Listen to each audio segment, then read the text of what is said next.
मिलते हैं वो, लेकिन माता बहन चाहे कथा में जावे, सत्संग में जावे, लेकिन समझ कम आता है। पता नहीं महात्मा जी कछु बड़ी आई कह रहे भगवान की कथा है, कहा पतो तो देखो ऐसी बात है कि इनको ऐसे तक पता नहीं। एक थोड़ा सा और एक दृष्टांत निवेदन कर दूं कि जेठ का था महीना, गर्मी जो है ना लू चल रही, जगह तगड़ी, धरती तप रही। और एक बुढ़िया सड़क के किनारे पेड़ के नीचे प्याऊ लगाकर बैठी थी, पानी पिलाती। एक महात्मा जी नंगे पैर, चप्पल जूते कुछ नहीं, बहुत से महात्मा बिना जूते चप्पल पहने रहते हैं। अब बुढ़िया ने देखो दूर से महात्मा, रे वो महात्मा में चप्पल जूते कुछ नहीं, इतनी गर्मी पड़ रही है, अरे देखो बताओ यहाँ से क्या बढ़ रही होगी। तो नसीक आया जब बुढ़िया बोली, ध्यान से सुनना, ओ बाबा अरे जल्दी भाग्या छाया में, तेरे खुर बढ़ गए बाबा, तो मैं खाई रही हूँ। खुर बढ़ गए महात्मा छाया में के कहने, बुढ़िया क्या बोल रही है? खुर बढ़ गए, खुर बढ़ गए मैं को ढाऊंगा, मैं को बैल हूँ, भैंस हूँ मैं, तेरे बोलना नहीं आता तो कौन से गाँव की है? अब डोगरी डर गई, बाबा बिना पड़ी हूँ, बुरो मत माने, मैं तो छाया में बुलाया, बहुत गर्मी पड़ रही है, तो तू इतना बोलना नहीं जानती तो अब सीख ले। महात्मा के जो है ना खुर नहीं बोलना, पग भी नहीं कहना। अरे बाबा क्या कहूँ, महात्माओं के होते हैं चरण कमल, महात्मा के चरण कमल होते हैं तो चरण कमल बोलना चाहिए। तो डोगरी क्या बोली, ए बाबा आग लगा थारा चरण को, तो नाम ही कुआं बड़ा बड़े थारा चरण के आग लगा, वो भी तो नाम ही कुआं बड़े को।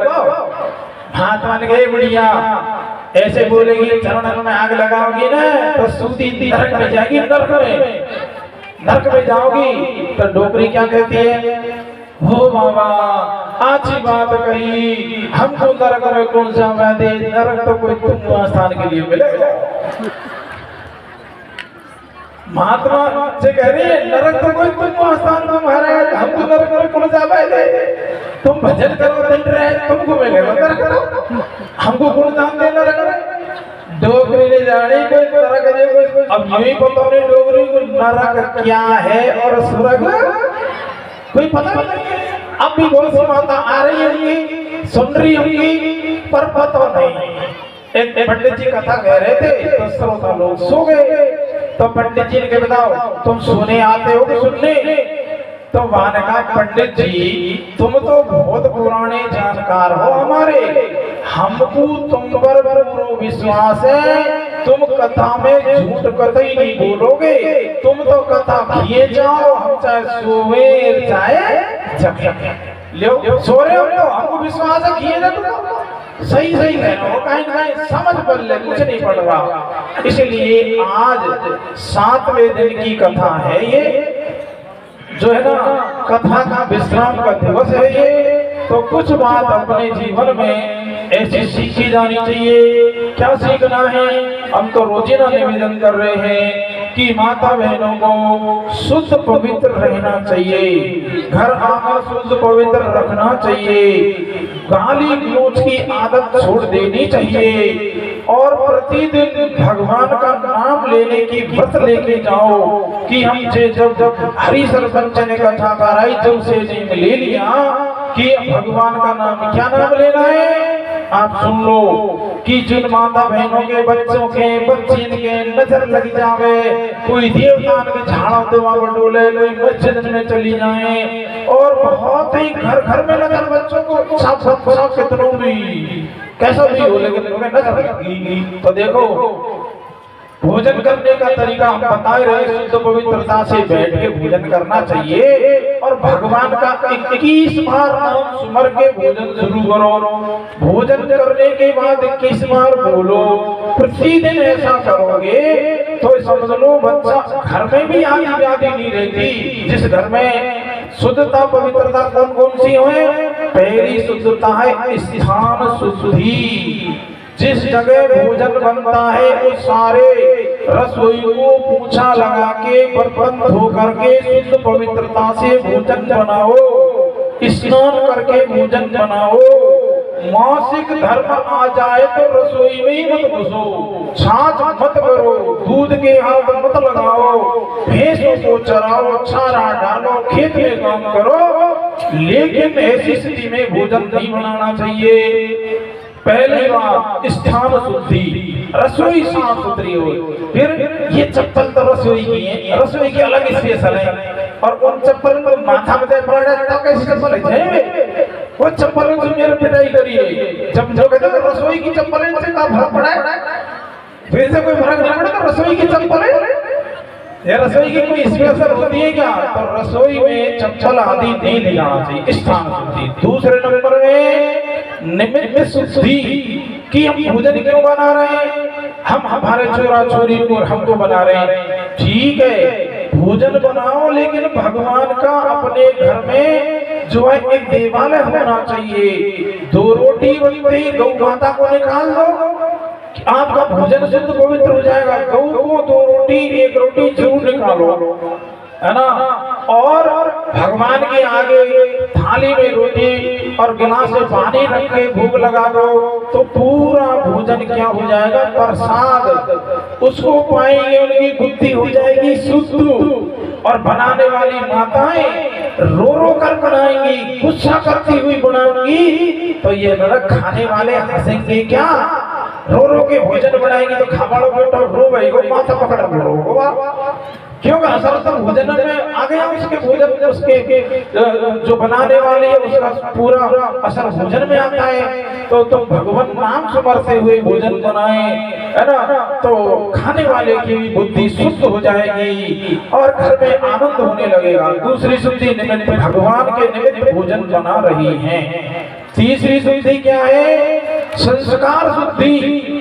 भोजन जो है ना, अपने घर में शुद्ध सात्विक भोजन बनाना चाहिए, है ना, तमोगुणी भोजन नहीं बनाना चाहिए। और चौथे नंबर की अर्थ शुद्धि, की मेहनत की कमाई का जो धन होता है उसी के खाने से बुद्धि शुद्ध रहती है। जो बेईमानी से है, अधर्म से, अनीति से घर में कमाया धन आया है तो वह शुद्ध भोजन अशुद्ध माना जाता है।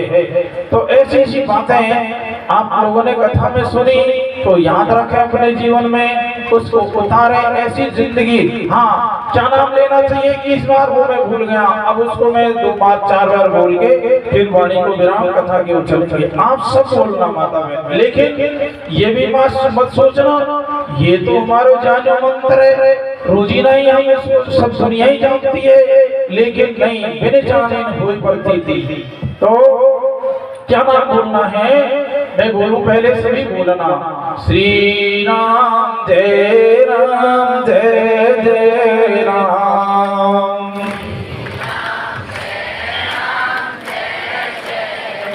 हम श्री राम जय राम जय जय राम,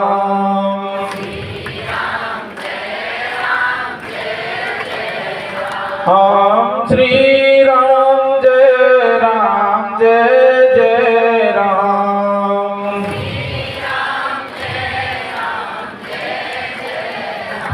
हम श्री राम जय राम जय जय राम।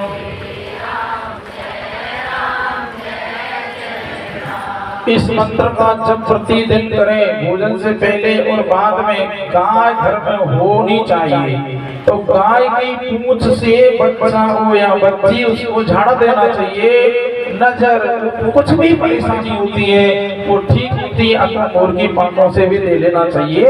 अब ये बात निवेदन करिए, आप इन बातों को याद रखें, अपने जीवन में शुरू कर दें भगवान का नाम लेना। शोभावन की बात है कि भजन बिना मानव की जिंदगी अधूरी है, सूनी है, रूखी है ना। इसलिए अपनी जिंदगी में आप 50 काम करते हो, धन्यवाद, लेकिन 51वां काम एक भगवान का भजन और जोड़ दो कि वेद पुराण शास्त्र यश गायो और राम विमुख काहुन सुख पायो।